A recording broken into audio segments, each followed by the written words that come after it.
Welcome back to King of the Tier, guys. Now we're looking at Tier 4 fighters, and this was a tough one. It was a tough one because the Tier 4 is very balanced.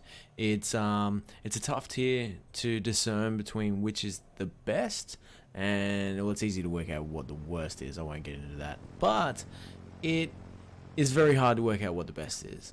So we're going to start it off with third place, and third place goes to the KI-43i. It is a good plane. It is a very good plane. This aircraft, what it lacks in guns, it makes up for it in a big way in terms of maneuverability. It turns and burns with the best of them. It by far outturns everything at this tier. It is very capable, and I would be inclined to say that this could have taken the top spot had it have had just a little bit more gun and firepower. So let's have a squiz at the second place aircraft, which is the BF-109B, which takes second place because it is such a fun plane. It is so fun to play. It's my favorite tier 4. It's got overall good guns. It's the best airspeed at tier and a whopping 3,700 meter ceiling. It is very, very solid in terms of airspeed, altitude performance, and forward firing armament. Don't get caught in a turn fight though. It has one of the lowest maneuverabilities at this tier. However, you can mitigate that with your airspeed by either climbing, running, or just by sheer luck. So this plane, when I specialized it, I focused on airspeed and its guns, and in my opinion, this is the funnest tier 4 to play. But that does not mean that this plane takes king of the tier, which is what we'll move on to now, which is the Bristol 146. This was a tough decision to come to because of how balanced this tier is, as well as the aircraft that get the top 3 spaces all provide different unique roles. The KI-43 is a turn fighter. The BF-109 is a boom and zoom fighter. The Bristol 146, however, takes the overall icing on the cake. It doesn't lack at all in any of its characteristics. It's unmatched firepower with 8 303s. Its turning capability is an 8.6 second turn time with a 103 meters per second rate of climb. It doesn't lack at all in any characteristic other than maybe altitude performance, but it really is extremely solid in everything that it does. It's either an attacking or a defensive aircraft. It just doesn't lack anywhere. It can't climb with the best of them, but it has a very solid climb rate. The boost is a little low with a 6-second boost, but overall I would say that this plane takes the icing on the cake and is the king at tier 4. So let's not get any further into it. Let's just roll with the game. Pilots, Welcome to battle, guys. Let's go. Alright, let's showcase this king of tier 4 fighters. This is the Bristol 146. Let's get stuck into it. Probably the worst map I probably could have got for this showcase. I need to try and get to this airfield so that we can try and take that airfield and the garrison as well. Hopefully we can get a hold of this command center early as well, which might mitigate the double cap that we may incur very shortly. But if I get there quick enough, hopefully they're taking the AA damage in the airfield, and I'll be able to get in there and just start taking them out and then cap. But it's going to be interesting, so we'll see what happens. No reds on the map yet, which is nice. We've nearly capped, well, quarter capped. We've got a lot in mid now, which is interesting. Oh, am I the first? Oh no, I'm not first to the cap. Let's get some height.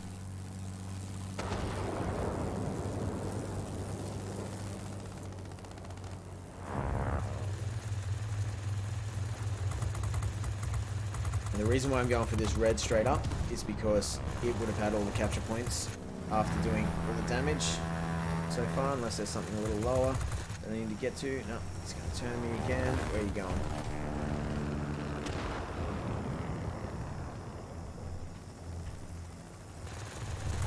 Oh, incoming from behind.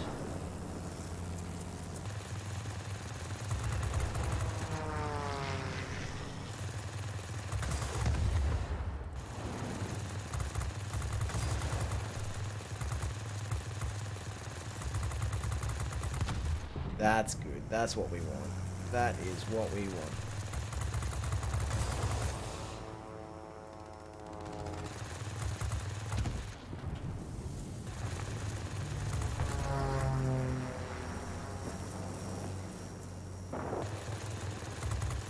This should be our cap.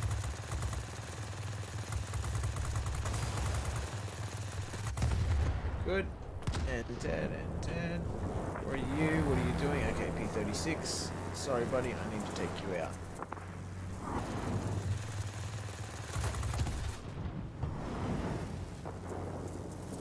Now we need to get over here. We need to cap that. This is going to end up superiority if we're lucky. I am in a tier 3 battle, which is kind of nice. Not the best for showcasing what it's capable of at tier, but there's superiority. Let's see if I can get into some fights over here near their spawn.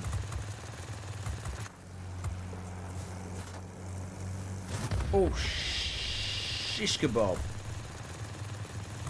It's a big giant whoops.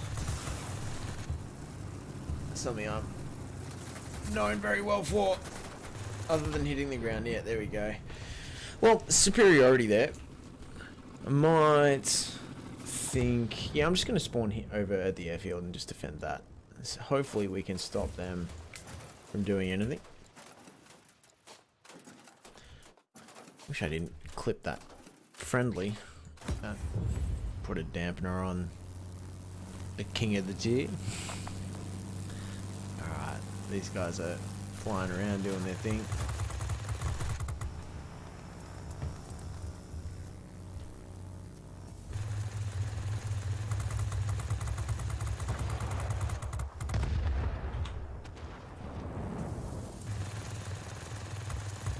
That's a very high up skewer, which is the tier 3 GAA.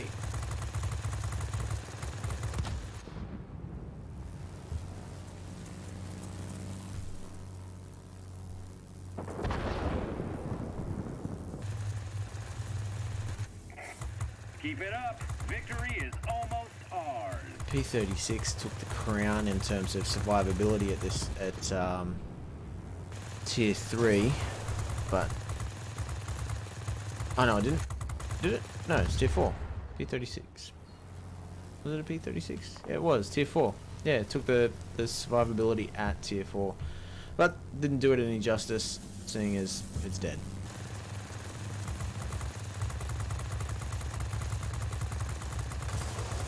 And there's the final kill for the game. There we go. Great job today. Thanks for watching, guys. We'll be waiting First for you place. back home. 3 chevrons, which is nice. 11,095 personal points with 4 minutes and 57 seconds battle. Alright, let's jump back to Hangar and finish it off. Welcome back to the Hangar, guys. So that was our battle in the Bristol 146. We came out with 3 chevrons, 11,235 personal points after the bonus 1,000, which was nice. 11 aerial targets killed, 1,500 damage, 2 destroyed while defending, 260 capture points. With that battle, it being a tier 3 battle predominantly, it sort of put us in a position where we were definitely going to be in a position of power. And the win did look good from the get-go. However, that spawn that we did get gave us a disadvantage. So I think we came back well from that. We did the right thing. We went for the airfield first and those sorts of things. So that's the gameplay bit. But the plane performs outstandingly. You won't get the same performance from the KI-43 because you're going to spend a lot more time getting between caps. You're going to have a lot more trouble in terms of downing targets because of its forward firing armament being so lackluster. The BF-109, although you can score just as well in that, and I know that very well, it just does not have that defensive capability that the Bristol 146 has, which is where it pips it at the post. Being able to defend and attack at the same time makes this plane so versatile and so capable, and the king of tier 4. Alright guys, thanks for watching, and I'll see you at tier 5.